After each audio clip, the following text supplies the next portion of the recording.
Hello friends, எல்லோரும் எப்படி இருக்கீங்க? நல்லா இருக்கீங்களா? எனக்கு வந்துட்டு தேர்ஸ்டே மார்னிங் காலையில் ஃப்ரெஷ்ஷப் ஆயாச்சு. எக்ஸசைஸ் வந்துட்டு செய்யலை. பிள்ளைங்களை கொண்டு போய் ஸ்கூலில் விட்டுட்டு வந்ததுக்கப்புறம் எக்ஸசைஸ் வந்து செய்யலாம் அப்படின்னு சொல்லிட்டு பிளான் பண்ணிட்டேங்க. சாதம் வந்துட்டு இப்போ தான் வச்சுருக்கேன். மணி பார்த்தீங்க அப்படின்னா 7:35 ஆச்சு. இன்றைக்கி லெமன் ரைஸும் அதுக்கப்புறம் வந்துட்டு உருளைக்கிழங்கு ஃப்ரையும் வச்சு அவங்களுக்கு வந்து கொடுத்துட்டு, அதுக்கப்புறம் இவங்களை கொண்டு போய் ஸ்கூலில் விட்டுட்டு ரிட்டன் வரும்போது மீன் இல்லாட்டி நண்டு ஏதாவது வந்துட்டு வாங்கிட்டு வரலாம் அப்படின்ட்டு பிளான் பண்ணியிருக்கேன். ஏன்னா வந்துட்டு இங்கே சளி பிடிச்சிருக்கு எல்லாருக்கும். அதனால வந்துட்டு சரி நண்டு இல்லாட்டி மீன் 2ல் ஏதாவது ஒன்று வாங்கிக்கலாம்.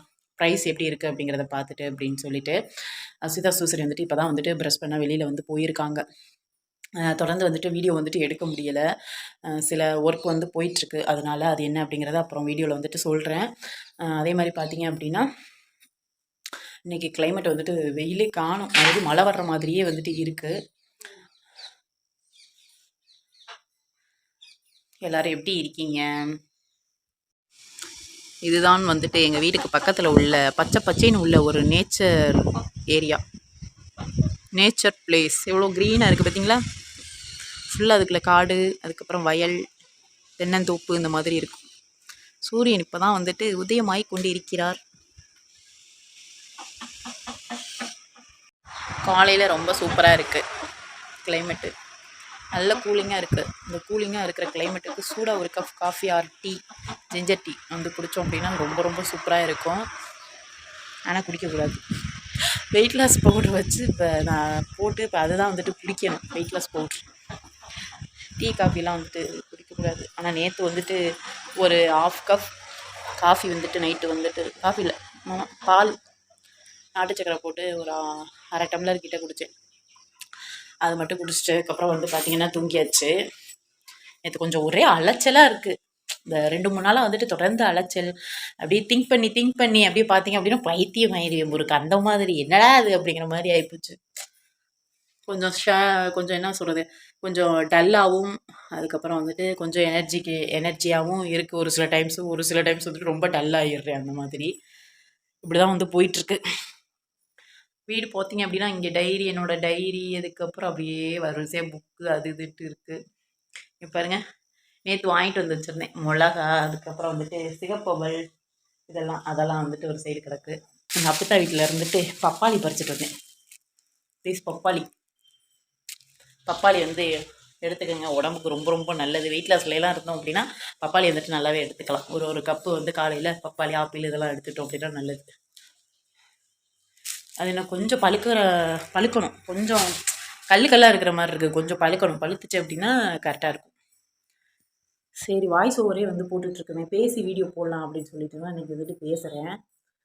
இதுக்கப்புறம் வேகமாக வந்துட்டு லெமன் சாதம் செஞ்சு, உருளைக்கிழங்கு ஃப்ரை செஞ்சு, அவங்களுக்கு டிஃபன் பாக்ஸ் கட்டி, அதுக்கப்புறம் கூட்டு போய் ஸ்கூலில் விட்டு, அதுக்கப்புறம் நான் போய் மீன் வாங்கி இல்லை நண்டு வாங்கி அங்கே கட் பண்ணி வாங்கிட்டு வந்து, அதுக்கப்புறம் இங்கே க்ளீன் பண்ணி, அதுக்கப்புறம் சமைச்சுன்னு, ஐயோ கடவுளே முடியலை. ரொம்ப கஷ்டமாக இருக்குது. இதுக்கு மேலே முடியலை சாமி அப்படிங்கிற மாதிரி தான் வந்து போயிட்டுருக்கு.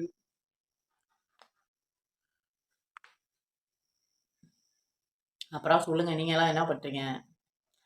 காலையில் என்ன சமையல், டிஃபன் ஆர் லஞ்ச் காலையிலே பண்ணிட்டீங்களா? மாவு வேறு அரைக்கல. இட்லிக்கு மாவு வந்து ஊற வச்சு அரைக்கணும் அப்படின்னு நினைக்கிறேன். அரைக்க முடியலை. 2 நாள் தொடர்ந்து வெளியில் போயிட்டு வர வேண்டியதாக இருக்குது. ஐயோ ஒரே தலைவலி. என்னது இது எக்ஸாமா? Monthly assessment. மந்த்லி அசைன்மெண்ட்டா? அசைன்மெண்ட்டா? அசஸ்மெண்ட்டா? பற்றி அம்மாவுக்கு இங்கிலீஷ் தெரியல, அதுதான் உன்னை படிக்க வைக்கிறது. சரியா? பால் பொங்குது, அமத்து அமத்து. Monthly assessment. இது வந்து முடிச்சிட்டீல?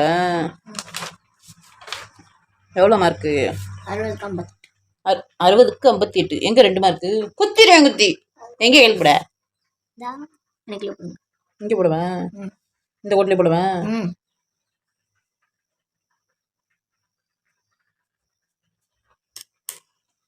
ஒழுங்கா படிக்கணும். படிக்கலேன்னு வச்சுக்கவே, இந்த கை இருக்குல்ல, இந்த எலி கை இருக்குல்ல, எலி குஞ்சு கை, அப்படியே கடிச்சிருவேன். கை வை, அம்மா மேலே கை வை. எப்போ சூசரியே வளருவ? எலிக்குட்டி மாதிரியே இருக்கு. நகத்தை கடிக்கிறியா? பொய் சொல்லாத. அப்போ எங்கே நகம்? நகத்தை கடிக்கக்கூடாது சரியா? Very good. இதே மாதிரி நல்லா படிக்கணும் என்ன? ஒரு வழியாக வந்துட்டு லெமன் சாதமும் உருளைக்கிழங்கு ஃப்ரையும் ஒரு வழியாக செஞ்சு முடிச்சிட்டேங்க. மணி பார்த்தீங்க அப்படின்னா 8:45 ஆயிட்டு. 2 பேர் கிளம்பிட்டு இருக்காங்க. இன்னைக்கு வந்துட்டு உருளைக்கிழங்குக்கு வந்துட்டு பூண்டு வந்து போடலை, ஏன்னா பூண்டு வந்து வாங்கலை.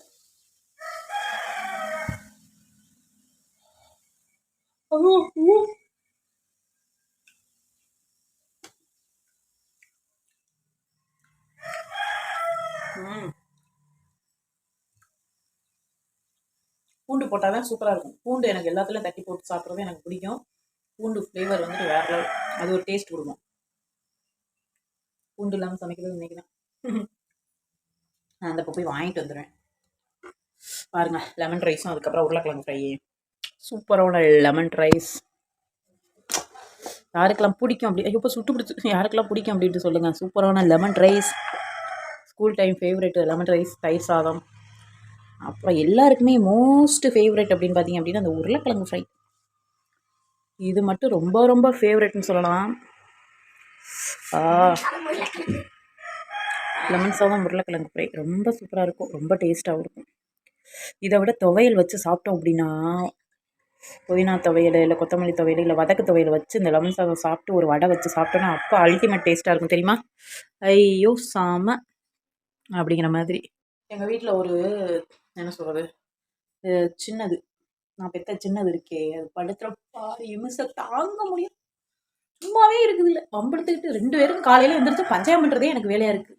உங்கள் வீட்டிலலாம் கிட்ஸ் வந்துட்டு எப்படின்னு சொல்லுங்கள். எங்கள் வீட்டில் கிட்ஸு ஐயோ சாமி, அக்கா அதை சொன்னச்சுங்க தான், அது இது சிவசரியனை இதை சொல்லுது அப்படின்னு சொல்லி நேரம் கொஞ்சம் நேரம் அழுது பஞ்சாயம் பண்ணி அடியை போட்டு கிளம்புங்க ஸ்கூலுக்குன்னு சொல்லி கிளப்புறதுக்குள்ளேயே நான் படுற பாடு இருக்கு. எம்மாடி அம்மா, உள்ள டென்ஷனில் இதுக படுத்துகிற டென்ஷனே பாதி தலைவலி வந்துடும் நம்மளுக்கு.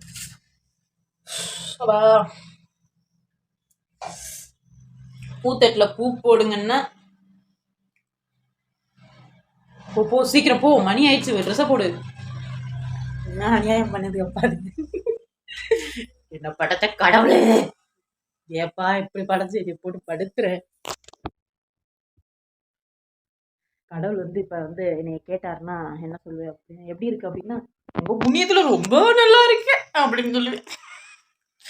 ஐயோ ஐயோ என்னத்த சொல்றது. கல்யாணத்துக்கு முன்னாடி எந்த வேலையுமே பார்க்க மாட்டேன். கல்யாணத்துக்கு அப்புறம் A to Z எல்லா வேலையும் நான் தான் பார்க்குறேன். திரும்ப திரும்ப விளக்க, திரும்ப திரும்ப துவைக்க, அப்புறம் சமைக்க, சமைச்சதை விளக்க அப்படின்னு சொல்லி வீட்டை க்ளீன் பண்ண, மோப்பு போட, கக்கூஸ் முதக்கட்டு கழுவ, எல்லா வேலையும் ஆளினால் நான் தான் அப்படிங்கிற மாதிரி பார்த்துட்டு இருக்கேன். அப்போ தான் நினச்சி கல்யாணத்துக்கு முன்னாடிலாம் வேலையே பார்க்காம இருந்தோம். இப்போ கல்யாணத்துக்கு அப்புறம் இப்படி மாங்குன்னு வேலை பார்த்துக்கிட்டு இருக்கோம். சரி நம்ம பிள்ளைங்க கொஞ்சம் பெருசானா அது வந்து நம்மளுக்கு வேலை ஆகும் அப்படின்னு நினச்சேன். அது வந்து ரொம்ப ரொம்ப தப்பு. அந்த திங்கிங் வந்துட்டு ரொம்ப ரொம்ப தப்பு. ஏன்னா அதுக்கு நம்மளுக்கு மேலே தான் இருக்குங்க. ஒரு வாட்டி தான் வேலை பார்க்குங்க. அதாவது ஒரு நல்ல குணம் வந்துச்சுன்னா வேலை பார்க்குங்க, கெட்ட குணம் வந்துச்சுன்னா வேலையே பார்க்காது, கூப்பிட்டாலும் கேட்காது, காது அதுகளுக்கு. அப்போ தான் நினைப்பேன், நம்ம எப்படிலாம் சகுனி பண்ணோமோ அதே மாதிரி நம்மளுக்கு பிறந்ததும் அதே மாதிரி சகுனி பண்ணுது அப்படின்னு நினச்சிக்கிட்டு, சரி நம்ம பெற்றதும் சகுனி பண்ணுதுன்னு நினச்சிக்குவேன். ஒரு நேரம்லாம் அப்படி தான் பண்ணுங்க. ஐயோ சாமி. ஏம்மா சீக்கிரம் கிளம்புமா, நீ இப்போ டான்ஸ் போட்டுக்கிட்டு இருக்க. ஞாபக மறதினால் வெனஸ்டேயை போய் தேர்ஸ்டேன்னு சொல்லிட்டேன். இது வந்து வெனஸ்டே மார்னிங்க. பிள்ளைங்களை கொண்டு போய் ஸ்கூலில் விட்டுட்டு ரிட்டர்ன் வரும்போது பார்த்தீங்க அப்படின்னா பூண்டு இல்லைன்னு சொன்னேன் இல்லையா, பூண்டு வந்து வாங்கிட்டு கொஞ்சம் திங்ஸ் வந்து வாங்கிட்டு வந்தேன். கொடை மிளகா, அதுக்கப்புறம் பஜ்ஜி மிளகா, புளி, கேரட்டு, ஸ்வீட் கார்ன், பெரிய வெங்காயம், இது எல்லாமே வந்துட்டு வாங்கிட்டு வந்திருந்தேன். இதுதான் வந்துட்டு இல்லாத பொருட்கள். சரி கிளைமேட்டும் வந்துட்டு நல்லா இருக்குது அப்படிங்கிறனால சரி பஜ்ஜி மிளகா வாங்கிட்டு வருவோன்ட்டு 1/4 கிலோ மட்டும் பஜ்ஜி மிளகா வந்துட்டு வாங்கிட்டு வந்திருந்தேன். எப்போயாவது ஈவினிங் போல் வந்துட்டு பஜ்ஜி வந்து செஞ்சு பிள்ளைங்களுக்கு வந்துட்டு கொடுக்கலாம் அப்படின்னு சொல்லிட்டு. புளி வந்துட்டு இல்லை, அதனால் கடையில் வந்துட்டு புளி வந்து வாங்கிட்டு வந்தேன். அம்மா தான் எனக்கு வந்து புளி வந்து தருவாங்க. அந்த புளி வந்துட்டு முடிஞ்சிருச்சு, சரின்ட்டு நான் கடையில் வாங்கிட்டு வந்துட்டேன். அதுக்கப்புறம் பார்த்தீங்க அப்படின்னா சின்ன வெங்காயம், கொஞ்சம் பெரிய வெங்காயம் பழசு இருந்துச்சு. அதுக்கப்புறம் 4-5 பல் பூண்டு வந்து போட்டு தண்ணியில் வந்துட்டு இதை ஊற வச்சுட்டு நெக்ஸ்ட்டு வந்துட்டு சாதம் வந்து வச்சிடலாம். தண்ணியில் ஊறுற டயத்தில் வந்து பார்த்தீங்க அப்படின்னா நம்மளுக்கு உரிக்கிறதுக்கு ரொம்ப ஈஸியாக இருக்கும். அதனால் வந்துட்டு தண்ணி ஊற்றி இதை வந்து ஒரு பவுலில் வந்துட்டு சின்ன வெங்காயம் பூண்டு வந்து போட்டு வச்சுட்டேன். அதுக்கப்புறம் வந்துட்டு பச்சை மிளகா வந்துட்டு பார்த்திங்க அப்படின்னா ஒரு 4 to 5 பச்சை மிளகா வந்து எடுத்துக்கிட்டேன். இன்றைக்கி வந்துட்டு மீன் தான் வந்துட்டு வாங்கிட்டு வந்திருந்தேன். நண்டு வந்துட்டு வாங்கலை, மீனே வந்துட்டு வாங்கிக்குவோம் அப்படின்னு சொல்லிட்டு மீன் வந்துட்டு வாங்கிட்டு வந்திருந்தேன். மீன் வந்துட்டு நல்லா இருந்துச்சு. அப்புறம் சாதம் வந்து வச்சுட்டேன். நெக்ஸ்ட் வந்து வாங்கிட்டு வந்த மீனை வந்துட்டு ஒரு பவுலில் வந்து போட்டுட்டு இதை வந்துட்டு நல்லா வந்து கழுவிட்டு அதுக்கப்புறம் வந்துட்டு தலைப்பகுதி தனியாக, அதுக்கப்புறம் வால் பகுதி தனியாக வறுக்கிறதுக்கு தனியாக வந்து பிரித்து எடுத்து வச்சுக்க போகிறேன். மீன் வந்துட்டு நல்லா ஃப்ரெஷ்ஷாகவே வந்துட்டு இருந்துச்சு. சிகப்பு சென்னகர மீன் சொல்லுவோம் இல்லையா, அந்த மீன். உங்கள் ஏரியாவில் என்ன சொல்லுவீங்க இந்த சிகப்பு சென்னகர மீனுக்கு? எங்கள் ஊரில் வந்துட்டு சிகப்பு சென்னகரைன்னு சொல்லுவோம். வேறு என்ன பேர் இதுக்கு இருக்குதுன்னு எனக்கு தெரியல. தெரிஞ்சு அப்படின்னா கமெண்டில் சொல்லுங்கள். இதுக்கப்புறம் பார்த்திங்கன்னா மீன் குழம்புக்கு வந்து தனியாக, அதுக்கப்புறம் வறுவலுக்கு தனியாக வந்து எடுத்து வச்சுட்டு, அதில் வந்துட்டு பார்த்திங்க அப்படின்னா மஞ்சத்தூள், மிளகாய்த்தூள், மல்லித்தூள், சோம்புத்தூள், பெப்பர் தூள், தேவையான அளவு வந்துட்டு லெமன் ஜூஸ், அதுக்கப்புறம் வந்துட்டு உப்பு, 4-5 பல் பூண்டு தட்டி இதில் வந்து போட்டு, அதுக்கப்புறம் வந்து பார்த்திங்க அப்படின்னா நல்லா பெசரி இதை வந்துட்டு எடுத்து வச்சிட வேண்டியதான். ரொம்ப ரொம்ப டேஸ்ட்டாக இருக்கும் அந்த மீன். முள்ளும் வந்துட்டு அதிகமாக இருக்காது. பிள்ளைங்க எடுத்து சாப்பிட்றதுக்கு வந்துட்டு கரெக்டாக இருக்கும். நான் மேக்ஸிமம் வந்து பார்த்திங்க அப்படின்னா அதிக முள் உள்ள மீனை வந்துட்டு வாங்க மாட்டேன். பிள்ளைங்க சாப்பிட்ற மாதிரியான மீன் மட்டும்தான் வந்துட்டு வாங்குவேன். அதே மாதிரி பார்த்திங்க அப்படின்னா இந்த சிவஸ்ரீக்கு வந்துட்டு இந்த மாதிரி மீன் கூட வந்துட்டு சாப்பிடுவா. மற்ற வந்துட்டு மீன்லேயே வந்துட்டு இன்னொன்று வெரைட்டி வந்துட்டு இருக்குது. அது ஒரு மாதிரி, அது என்ன சொல்கிறது, அது என்ன மீனுன்னா, அது ஒரு மீன், அந்த மீன் வந்துட்டு இவளுக்கு வந்துட்டு பிடிக்காது. ஆமாம், அதனால் இந்த மாதிரி மீன் தான் வந்துட்டு வாங்கி கொடுக்குறது. அதுக்கப்புறம் மீன் வந்துட்டு மசாலா வந்து போட்டு அதை வந்துட்டு தனித்தனியாக எடுத்து வச்சுட்டேன். நெக்ஸ்ட்டு வந்து பார்த்திங்க அப்படின்னா ஆனியனும் அதுக்கப்புறம் வந்துட்டு கார்லிக்கும் வந்துட்டு உரிச்சிட்ருக்கேன். உரிச்சிட்டு இங்கிட்டு சாதம் வந்து கொதிச்சிட்ருக்கு. குக்கிங் எல்லாமே முடிச்சுட்டு அதுக்கப்புறம் அப்பத்தாவுக்கு பேக் பண்ணிவிட்டு போயிட்டு கொண்டு போய் கொடுத்துட்டு அதுக்கப்புறம் ரிட்டன் வரும்போது இவங்களுக்கு வந்து சாப்பாடு வந்து போடணும். ஒரு கடாய் வச்சுட்டு இதில் எண்ணெய் ஊற்றிட்டு அதுக்கப்புறம் வந்துட்டு இதில் வெந்தயம் வந்து போட்டுக்கிட்டேன். அதுக்கப்புறம் சின்ன வெங்காயம், பூண்டு, அதுக்கப்புறம் கருவேப்பிலை, பச்சை மிளகா எல்லாத்தையும் போட்டு நல்லா வந்துட்டு வதக்கிக்கலாம். வெங்காயம் வந்துட்டு நல்லா வதங்கணும். வதங்கினதுக்கப்புறம் பார்த்திங்க அப்படின்னா தக்காளி வந்து சேர்த்துக்கலாம். வெங்காயம் சீக்கிரம் வதங்கிறதுக்கு கொஞ்சமாக கல் உப்பு வந்து சேர்த்து இதை வந்துட்டு நல்லா வந்து வதங்க விடலாம். சாதம் ஆல்மோஸ்ட் ரெடி, நல்லா வெந்துடுச்சு. கொஞ்சம் வித விதையாக இருந்தால் தான் எனக்கு வந்துட்டு பிடிக்கும். அதுக்காண்டி வந்துட்டு ரொம்ப குழைய வச்சு சாப்பிட்றது எனக்கு வந்துட்டு பிடிக்காது சாதம். அதனால் வந்துட்டு இப்போ சாதத்தை வந்துட்டு இறக்கி வச்சிடலாம். இப்போ பார்த்திங்க அப்படின்னா வெங்காயம், பூண்டு, பச்சை மிளகா, கருவேப்பிலையெல்லாம் நல்லா வதங்கினதுக்கப்புறம் தக்காளி வந்துட்டு 2 தக்காளி வந்து சேர்த்துருக்கேன், பெரிய தக்காளியாக.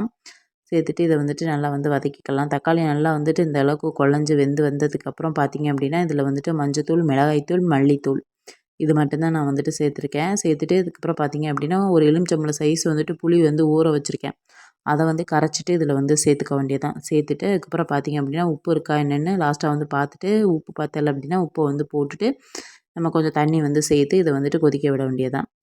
ரொம்ப சிம்பிளான வந்துட்டு மீன் குழம்பு, நல்ல டேஸ்ட்டாக வந்துட்டு இருந்துச்சு. இல்லாட்டி சில டைம்ஸ் வந்துட்டு நான் சொதப்பிடுவேன். மசாலா அதிகமாக இருக்கும், இல்லை புளி கம்மியாக இருக்கும், இந்த மாதிரி. ஆனால் இன்றைக்கி வந்துட்டு கரெக்டாக பர்ஃபெக்டாக வந்துட்டு சூப்பராக வந்துட்டு வந்துருந்துச்சு. ரொம்ப திக்காக இருக்கிறதும் வந்துட்டு பிடிக்காது, ரொம்ப தண்ணியாக இருந்தாலும் அதுவும் நல்லா இருக்காது. கரெக்டான பதத்தில் வந்துட்டு இருக்கணும், அப்போ தான் வந்துட்டு நல்லாயிருக்கும். லாஸ்ட்டாக உப்பு வந்து சேர்த்துக்கிட்டேன். நெக்ஸ்ட்டு வந்து பார்த்திங்க அப்படின்னா ரொம்ப நாளைக்கு அப்புறம் நான் இன்றைக்கி தான் வந்துட்டு மாங்காய் போட்டு மீன் குழம்பு வந்துட்டு வைக்க போகிறேங்க. மாங்காய் வாங்கிட்டு வந்திருந்தேன் மார்க்கெட்டில் நேற்று. அந்த மாங்காய் வந்துட்டு இருந்துச்சு. டக்குன்னு நான் கொஞ்சம் மாங்காய் இருக்குல்ல அப்படின்ட்டு, முக்கியமாக அந்த மாங்காய்க்காண்டியே நான் வந்துட்டு மீன் வாங்கிட்டு வந்திருந்தேன்னு சொல்லலாம். மாங்காய் போட்டு மீன் குழம்பு வந்துட்டு வைக்கலாம் அப்படின்னு சொல்லிட்டு நல்ல புளிப்பாகவும் இருந்துச்சு மாங்காய். மாங்காய் வந்து கட் பண்ணிவிட்டேன். சைட் பை வந்து பார்த்திங்கன்னா சாதம் வந்து இறக்கி வடித்ததுக்கப்புறம் இதில் வந்துட்டு தோசைக்கல் வந்து வச்சுட்டு அதில் வந்துட்டு ஃபிஷ் வந்துட்டு ஃப்ரை பண்ணிக்கிறேன். கொஞ்சம் எண்ணெயும் வந்துட்டு சேர்த்து இதை வந்துட்டு தோசைக்கல்லில் வந்துட்டு இன்றைக்கி தவா ஃப்ரை தான் வந்துட்டு பண்ணுறேன். டீப் ஃப்ரை வந்துட்டு பண்ணலை, அது வேண்டாம் அப்படின்னு சொல்லிட்டு தவா ஃப்ரையை வந்து பண்ணிக்கிட்டேன். அதுக்கப்புறம் மீன் குழம்பு வந்துட்டு வெங்காயம் தக்காளிலாம் நல்லா வெந்து கொதித்து வந்ததுக்கப்புறம் இதில் வந்துட்டு மீனை வந்து போட்டுக்கலாம். தலைப்பகுதி அதுக்கப்புறம் வந்துட்டு வால் பகுதி ஃபுல்லாக வறுக்கிறதுக்கு வந்து போட்டாச்சு. ரொம்ப ரொம்ப ஃப்ரெஷ்ஷாக இருந்துச்சுங்க மீன். அதனாலே வந்துட்டு நான் வாங்கிட்டேன் இன்றைக்கி மீன். அதுக்கப்புறம் பார்த்திங்க அப்படின்னா மீன் போட்டு ஒரு 10 நிமிஷத்துக்கு அப்புறம் பார்த்திங்க அப்படின்னா நான் வந்துட்டு அடுத்து மாங்காய் வந்து போட ஆரம்பிச்சிட்டேன். மாங்காய் போட்டுட்டு பார்த்திங்க அப்படின்னா கரெக்டாக வந்துட்டு ஒரு 10லேருந்து ஒரு 15 நிமிஷம் அதுவே போதுமானது. ரொம்ப குழையிற அளவுக்குலாம் மாங்காய் வேக வைக்கிறது பிடிக்காது எனக்கு. அதனால் வந்துட்டு போட்டுட்டு ஒரு 10 to 15 நிமிஷம் ஹை ஃப்ளேமில் வந்து வச்சுட்டு நம்ம மூடி போட்டு வச்சிடணும். வச்சுட்டோம் அப்படின்னா அது வந்துட்டு நல்லா வெந்துடும் மாங்காய். அதுக்கப்புறம் ஒரு 5 நிமிஷம் லோ ஃப்ளேமில் வச்சுட்டோம் அப்படின்னா அந்த எண்ணெயெல்லாம் பிரிஞ்சு வந்துடும் குழம்புலேருந்து. அதுக்கப்புறம் நம்ம அடுப்பை ஆஃப் பண்ணிவிட்டு இறக்க வேண்டியதான். இப்போ பார்த்திங்க அப்படின்னா மீன் வந்துட்டு திருப்பி போட்டு நான் வந்துட்டு வேக வச்சுக்கிறேன். ஃபிஷ் ஃப்ரை வந்துட்டு பார்த்திங்க அப்படின்னா ரொம்ப சூப்பராக வந்துட்டு வந்துருந்துச்சு. மசாலாலாம் அந்தளவுக்கு வந்துட்டு உதிரலை. இந்த மாதிரி தவா ஃப்ரை பண்ணுறது வந்துட்டு ரொம்பவே நல்லது. அதிக எண்ணெயும் வந்துட்டு இழுக்காது, அதனால சொல்கிறேன். இப்போ டீப் ஃப்ரை பண்ணோம் அப்படின்னா நிறைய எண்ணெய் ஊற்றி நம்ம ஃப்ரை பண்ணணும். அதனால் வந்து என்ன ஆகும் அப்படின்னா திருப்பி அந்த எண்ணெயெல்லாம் வந்து வேஸ்ட் ஆயிரும். என்ன தான் ஃபில்ட்ரு பண்ணி நம்ம ஒரு வாட்டி வந்து யூஸ் பண்ணலாம். திருப்பி அதிலே வந்துட்டு திருப்பி மறுபடியும் ஃப்ரை பண்ணி திருப்பி நம்ம வந்து யூஸ் பண்ணுறது அது உடம்புக்கு கேடு. அதுக்கப்புறம் பார்த்திங்க அப்படின்னா மாங்காயை வந்துட்டு முக்கால்வாசி வெந்துருச்சு மாங்காய். மீன் மீன் வந்துட்டு ஆல்மோஸ்ட் நல்லாவே வெந்துருச்சு. ரொம்ப ரொம்ப டேஸ்ட்டாக வந்துட்டு இருந்துச்சு. இது அடுத்த நாள் வச்சு சாப்பிட்டோம் அப்படின்னா அதை விட டேஸ்ட்டாக இருக்கும் அல்டிமேட்டாக. இன்றைக்கி வந்து பார்த்திங்க அப்படின்னா சூப்பரான மாங்காய் போட்டு மீன் குழம்பு, சென்னகரை மீன் குழம்பு வந்து வச்சாச்சு. இப்போ சுட சுட சாதம் வந்து போட்டுட்டு அதுக்கப்புறம் பார்த்திங்க அப்படின்னா மீன் குழம்பு ஊற்றிட்டு அதுக்கப்புறம் மீன் ஃப்ரை வச்சு நான் வந்துட்டு ஃபஸ்ட்டு வந்து இன்றைக்கி சாப்பிட்டேன். எப்போவுமே பிள்ளைங்க வந்ததுக்கப்புறம் தான் சாப்பிடுவேன். இன்றைக்கி ஓவர் பசி. ரொம்ப நாள் கழித்து வந்துட்டு மாங்காய் போட்டு மீன் குழம்பு வந்து வச்சுருக்கோம் இல்லையா, வாய் ஊற ஆரம்பிச்சிருச்சு. சரி அப்படின்னு சொல்லிட்டு கொஞ்சமாக போட்டு சாப்பிட்ருவோம் அப்படின்ட்டு. ஏன்னா மதிய சாப்பாடு எனக்கு இது தானே, அதனால சரின்ட்டு அப்புறம் போட்டு நான் வந்துட்டு சாப்பிட்டேன். ரொம்ப ரொம்ப டேஸ்ட்டாக இருந்துச்சு. ரிலாக்ஸாக சுட சுட சாதத்தோட மீன் குழம்பு, மாங்காய், அதுக்கப்புறம் மீன் ஃப்ரை. அப்பா செம்ம சாப்பாடு இன்றைக்கி. பிள்ளைங்கள ஸ்கூல்லேருந்து கூட்டிகிட்டு வந்துட்டேன். பார்த்திங்க அப்படின்னா சுபஸ்ரீக்கு வந்துட்டு ப்ராஜெக்ட் வந்து கொடுத்துருக்காங்க. அதை வந்துட்டு அழகாக வந்துட்டு செஞ்சுருந்தா. இது எப்படி இருக்குது அப்படின்னு சொல்லிட்டு மறக்காமல் கமெண்ட்டில் சொல்லுங்கள். இதோட இந்த வீடியோ முடியுது. இந்த வீடியோ பிடிச்சிருந்துச்சு அப்படின்னா லைக் அண்ட் சப்ஸ்கிரைப். நெக்ஸ்ட் வீடியோவில் பார்ப்போம். பாய்.